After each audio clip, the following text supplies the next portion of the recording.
Olá a todos, sejam muito bem-vindos a mais um Evangelho da Casa do Caminho, Grupo Espírita Casa do Caminho, situado à Rua Estado de Israel, número 59, Vila Mariana, São Paulo, Brasil. Antes de nós iniciarmos o nosso Evangelho, nós vamos fazer uma breve explicação de como se dará esses 40, 45 minutos que aqui estaremos. É composto pela abertura, pela palestra, pelas vibrações e pelo encerramento. A abertura é o momento em que nós somos convidados a nos voltarmos para nós mesmos, para o nosso interior. Nós vamos sentir pulsar o nosso coração, nós vamos tirar de nossa mente todas as preocupações, as ansiedades, as adversidades e vamos nos entregar a este momento, que é o momento do nosso encontro com Jesus. A segunda parte, a mais importante, é a palestra, porque nesta parte nós vamos ouvir sobre o Evangelho.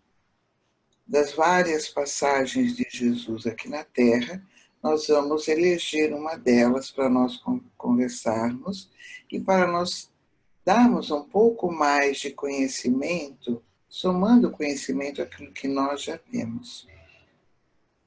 E nós vamos procurar, depois de ouvir esse Evangelho, aplicar tudo isso que nós ouvimos em nossa vida pessoal, nosso dia a dia. Depois da palestra, nós estaremos energizados, todos nós, numa vibração bem gostosa, bem positiva, nós vamos fazendo as vibrações. Então, um dos nossos colegas vai nos orientar quanto a essas vibrações e nós só precisamos doar o que temos de melhor dentro de nós, para que essas energias sejam encaminhadas aos lugares e às pessoas que esse nosso colega, nosso irmão, irá nos encaminhar. E por fim, o encerramento. Este é o momento em que nós agradecemos a Deus a oportunidade de termos este momento em nossa vida. Às vezes, o único momento da nossa semana em que nós podemos nos interiorizar. Então, nós vamos agradecendo a Jesus, aos nossos benfeitores espirituais, e nós vamos então com o nosso coração repleto de conhecimento, de amor, de alegria, levarmos essa confiança a todos aqueles que nós encontrarmos em nossa vida. Então, neste momento, nós vamos, quem quiser fechar os seus olhos, nós vamos nos interiorizar e vamos colocar na nossa tela mental a figura de Jesus, agradecendo a Ele tudo que temos, tudo que somos, os nossos acertos, os nossos erros, sempre com a intenção de nos melhorarmos.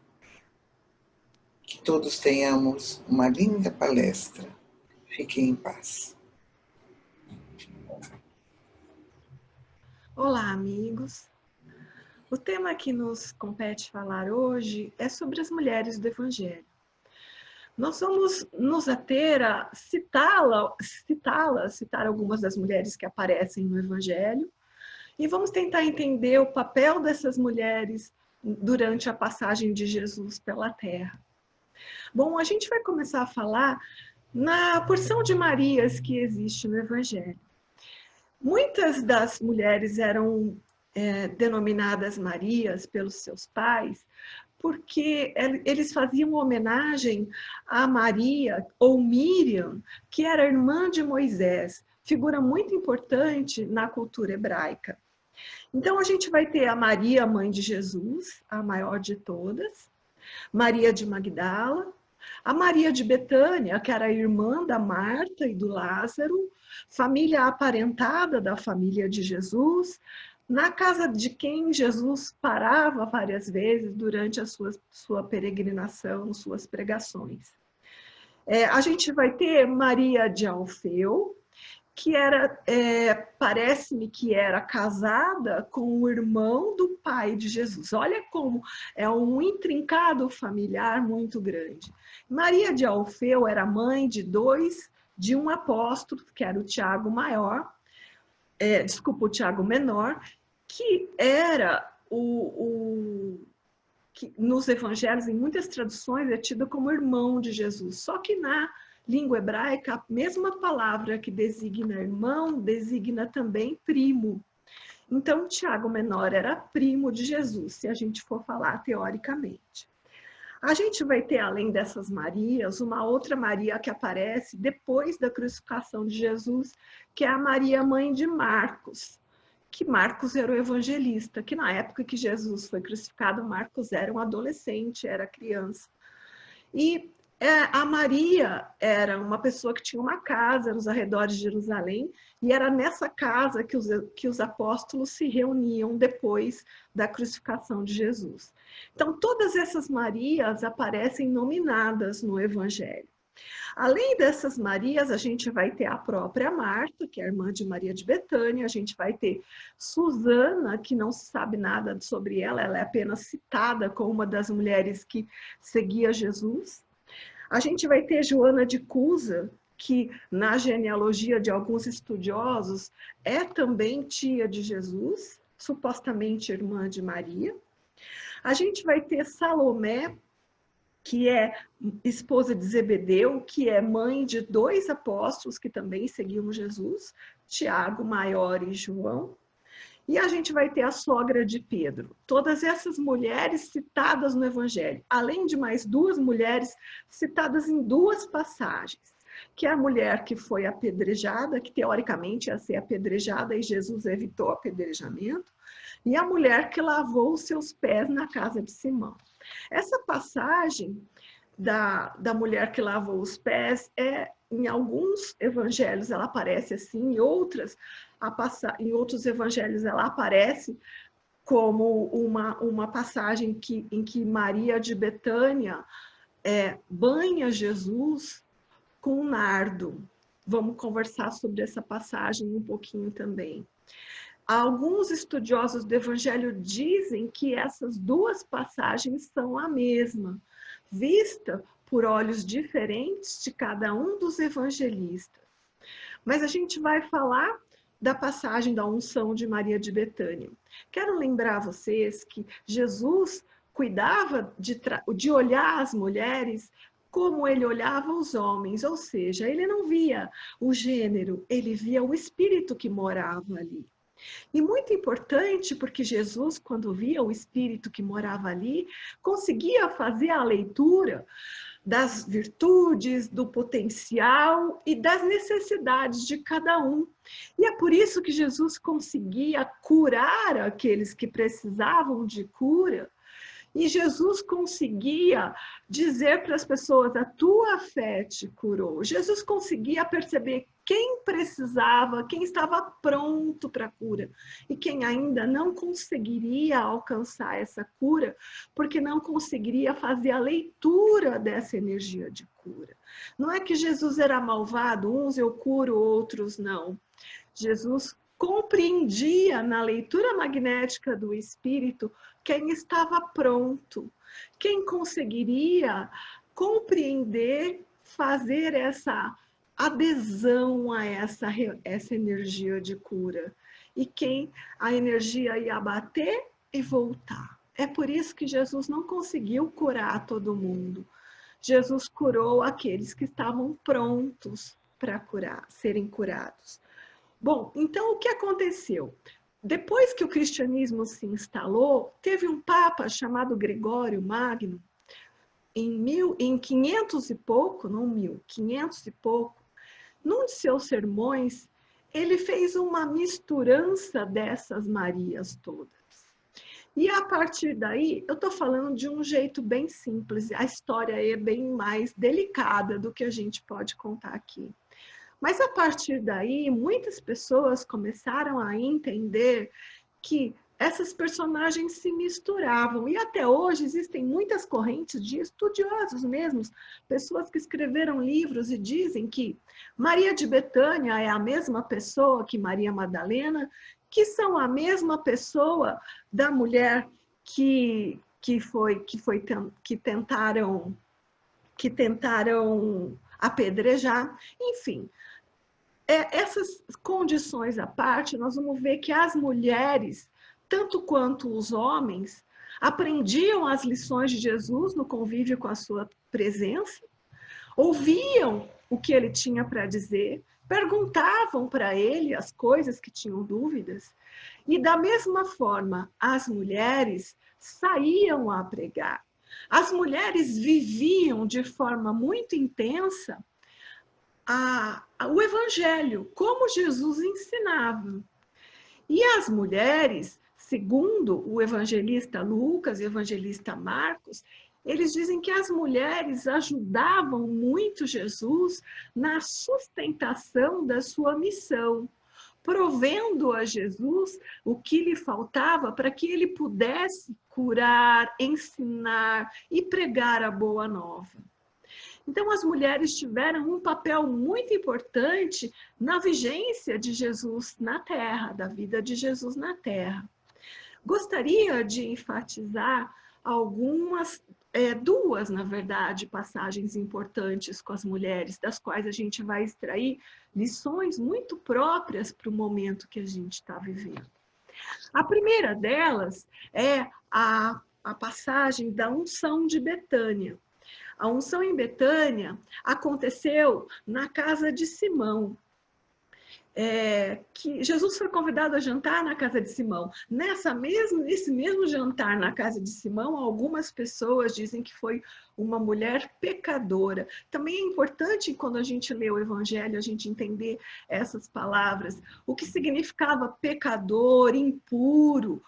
Nas traduções, todas essas palavras no hebraico, no aramaico, queriam dizer pessoas que não seguiam a religião judaica, que não seguiam os rituais judaicos. Essas pessoas eram tidas como impuras, essas pessoas eram tidas como pecadores. Mais tarde a gente veio a entender que pecador era uma pessoa de má vida, uma pessoa que fazia uma porção de coisa que era contra os ensinamentos de Jesus. E, na verdade, a gente foi perdendo um pouco do sentido real das palavras lá no Evangelho. Então, entendendo que pecador ou impuro significava aquele que não cumpria os rituais da religião judaica. Então, nesse jantar na casa de Simão, estavam lá na mesa, segundo João, estavam lá o Lázaro, a Marta servindo o jantar. Alguns estudiosos dizem que Simão era o pai de Lázaro, Marta e Maria. A gente não sabe exatamente isso, se isso confere ou não. Mas Marta, o fato é que Marta servia a janta. Lázaro sentava à mesa com João. E Maria pegou um frasco de um perfume muito caro, e que era feito de uma planta que tinha potencial anestésico. E ela pegou esse perfume e jogou o vidro de perfume inteirinho no corpo de Jesus. E aí os seus discípulos dizem, mas que horror, por que um perfume tão caro? Se vendesse isso, podia dar comida para os pobres. E aí Jesus diz o seguinte, mendigos vocês sempre vão ter, a mim vocês não vão ter sempre. O que ela fez foi preparar-me para a sepultura, porque isso faltavam 7 dias para a crucificação. Foi quando Jesus estava indo para Jerusalém, ele passou em Betânia para entrar em Jerusalém. E ele diz, ela está preparando-me para a sepultura. E o que ela fez vai ficar registrado. Onde quer que se fale sobre o Evangelho, vão falar sobre o que ela fez. Então, na verdade, o que Maria fez foi dar a contribuição. Todos sabiam que não poderiam fazer nada para evitar a morte de Jesus, que ele vinha anunciando. O que ela fez? Ela fez o que ela pôde. Ela fez o que ela pôde para amenizar a dor de Jesus, ou seja, colocar alguma coisa que fosse anestésico, que fosse absorvido pela sua pele, que ele pudesse suportar com mais propriedade de todas as dores que ele iria enfrentar.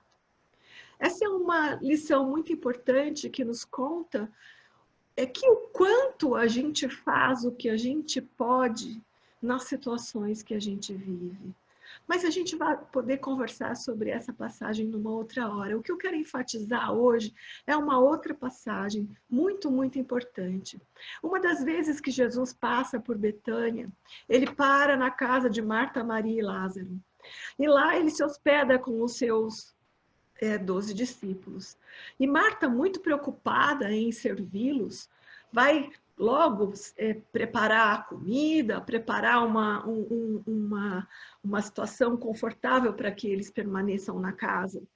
E começa a se atarefar e cuidar de tudo. E Maria, a irmã mais nova, senta-se junto aos apóstolos, aos pés de Jesus, porque naquele tempo as pessoas que ensinavam sentavam-se e aqueles que iam aprender os seus ensinos sentavam-se aos seus pés para poder ouvir o que eles tinham a dizer.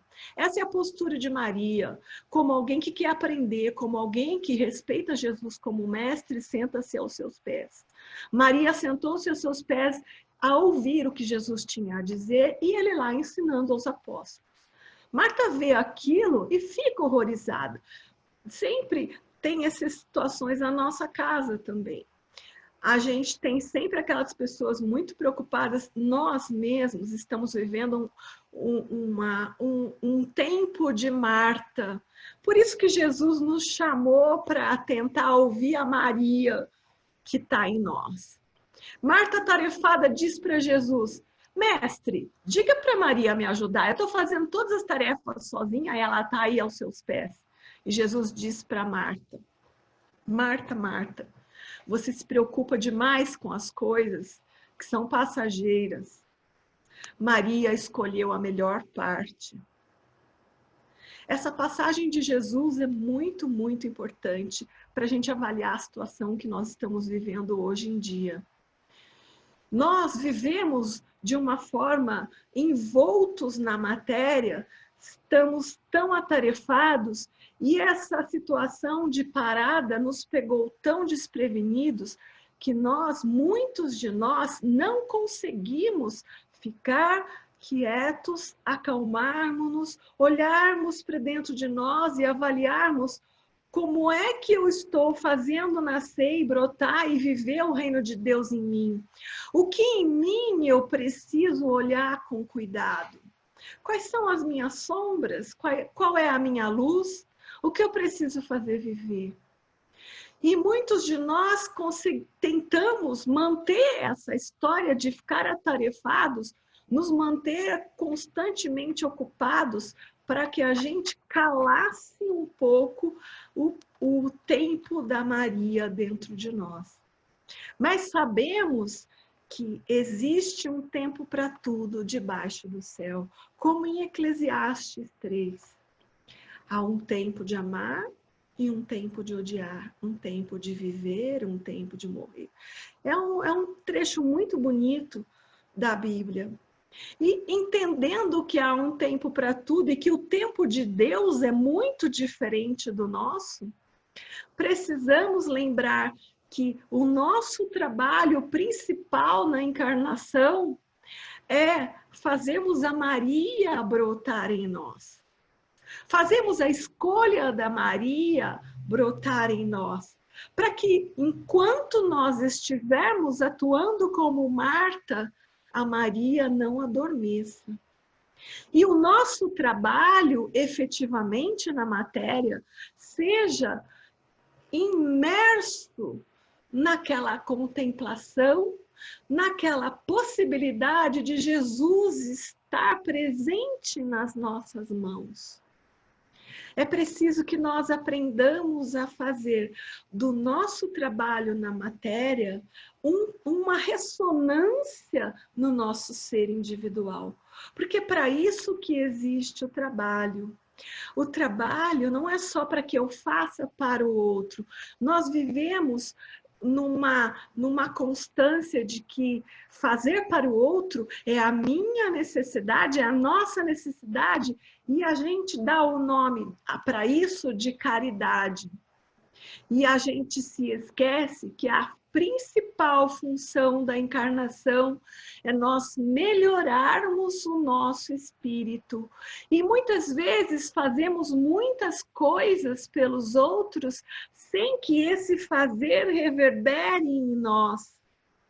E sabemos que muitas situações dolorosas após a encarnação se dão ao fato dos espíritos fazerem para fora, e esse trabalho de fora não repercutir dentro. Sabemos que o fazer da Marta e o fazer da Maria são duas coisas absolutamente importantes enquanto estamos encarnados. O fazer da Marta é imprescindível para que nós nos mantenhamos vivos, para que nós consigamos superar as nossas dificuldades. Mas o fazer da Marta sem o fazer da Maria é vazio. E o fazer da Maria sem o fazer da Marta nos coloca numa inércia. É preciso que nós combinemos o fazer da Marta e o fazer da Maria em completo equilíbrio, em completa presença o tempo todo. É preciso que nós nos lembremos de que a contemplação tem que vir acompanhada do esforço, que a oração tem que vir acompanhada da ação. Aí a gente consegue entender a caridade como acontecendo no seu todo. Porque senão a gente vai passar uma vida inteira de ação e essa ação não resultou em mudança interna nenhuma. Pastorino diz que mais vale um momento, um instante de comunhão com o Cristo no processo da Maria, do que a vida inteira em atividade caritativa sem que isso reverbere numa melhora interna. Qual é o principal objetivo da nossa encarnação? Fazer o reino de Deus acontecer em nós.